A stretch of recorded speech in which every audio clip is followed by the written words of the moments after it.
Hello everyone.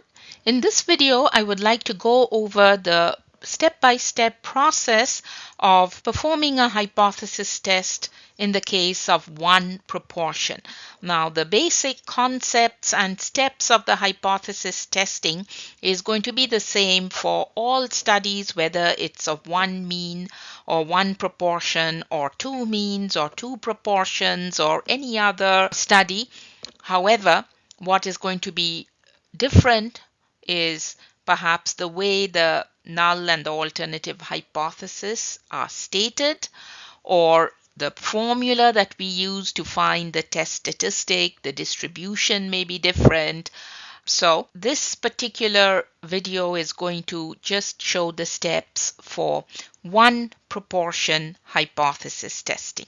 So here are the first three steps of the hypothesis test relevant to a one population proportion study. We always use the Z distribution in studies of proportion, whether we are finding the confidence interval, whether we are working with a one population proportion or two population proportions, we always use the Z distribution, and that's why it's called the Z test procedure. Now, before we start with the process of testing, we first have to make sure that certain assumptions are fulfilled.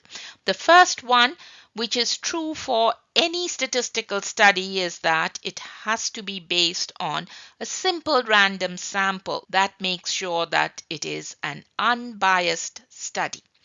The next step, which is relevant or pertinent to one population proportion tests, is that both n is the sample size, so both n multiplied by p sub 0.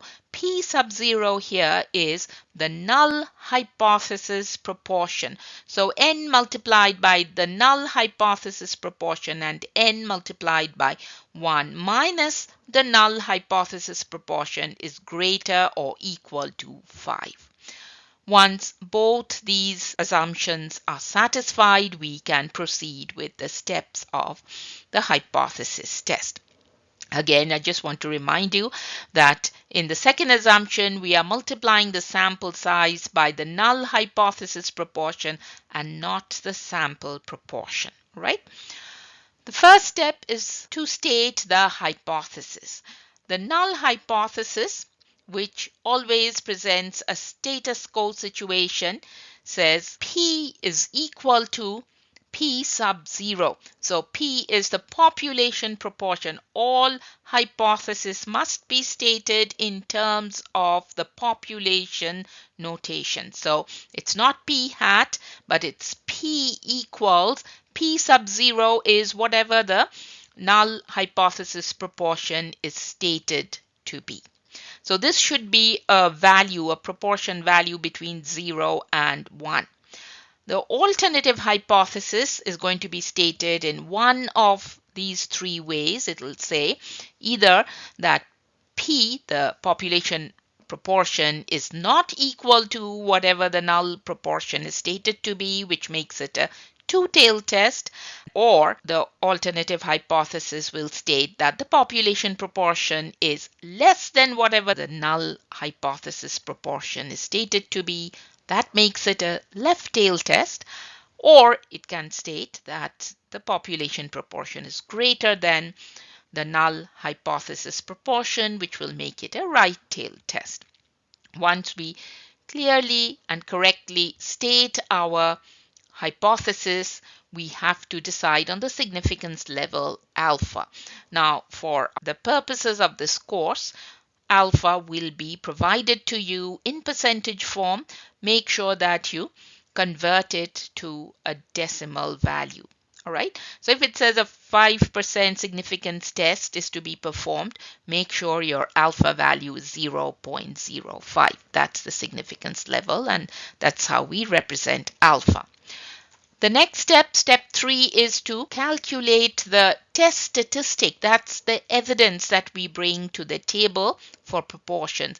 And it's going to be a Z value, the test statistic. So Z sub 0 will be calculated using this formula. So it's P hat, which is the sample proportion, minus the null hypothesis proportion, which will be obtained from the hypothesis statement, all right, divided by, in the denominator, we always have the standard deviation formula. So it's square root over p sub 0. Again, it's the null hypothesis proportion times 1 minus p sub 0 divided by n, which is the sample size.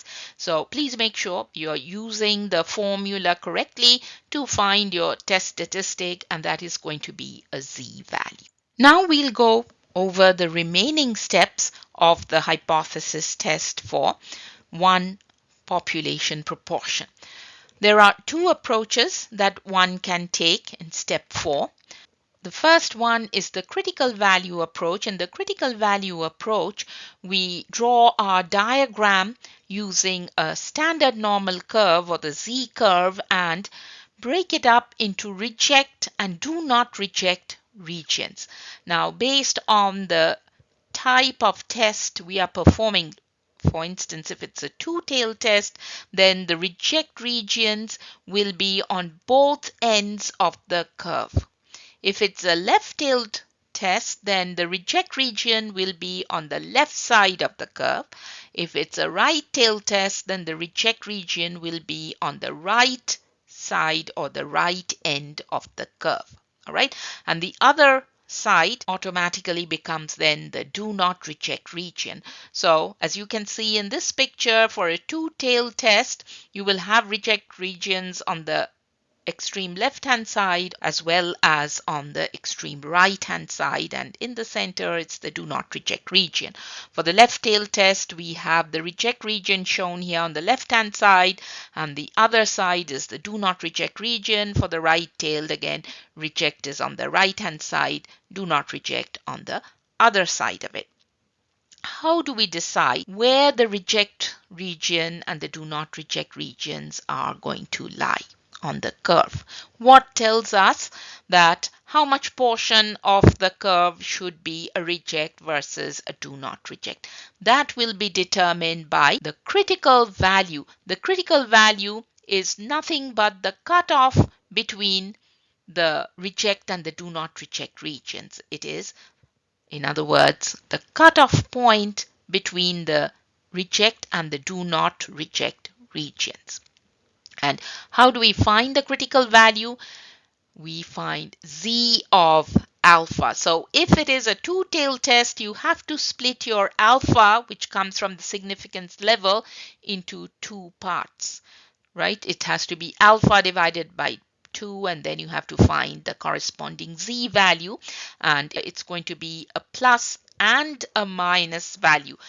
The negative value will be on the left hand side. It is going to be the cutoff on the left hand side of the two-tailed test, and the positive value is going to be on the right hand side of the curve, representing the cutoff between the do not reject and the reject region.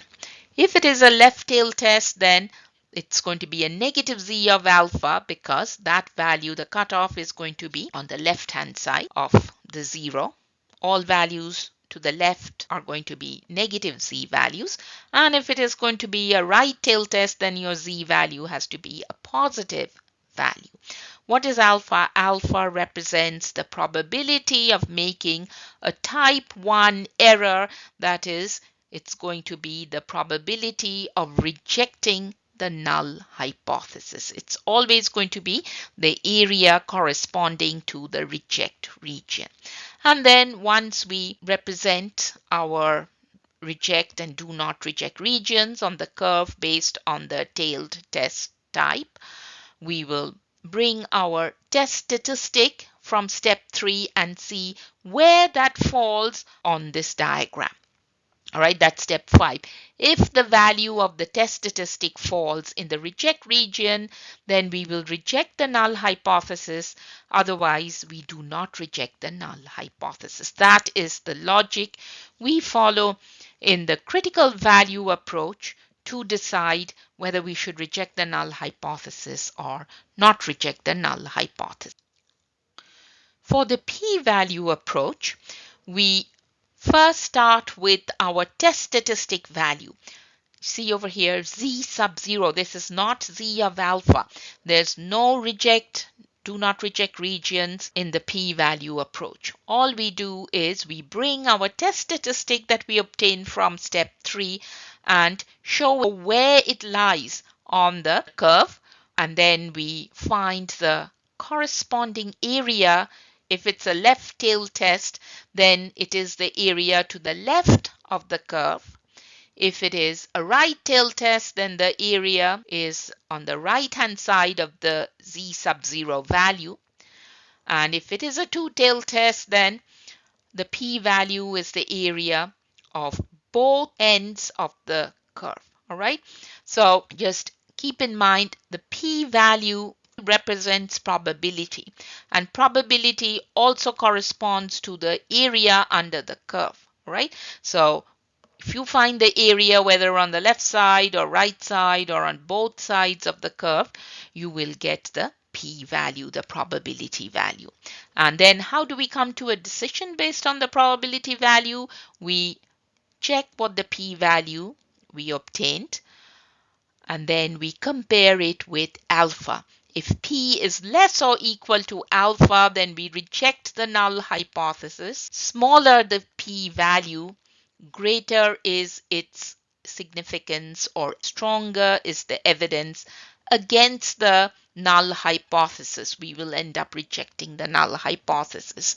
Otherwise, if it is greater than the alpha value, we do not reject the null hypothesis.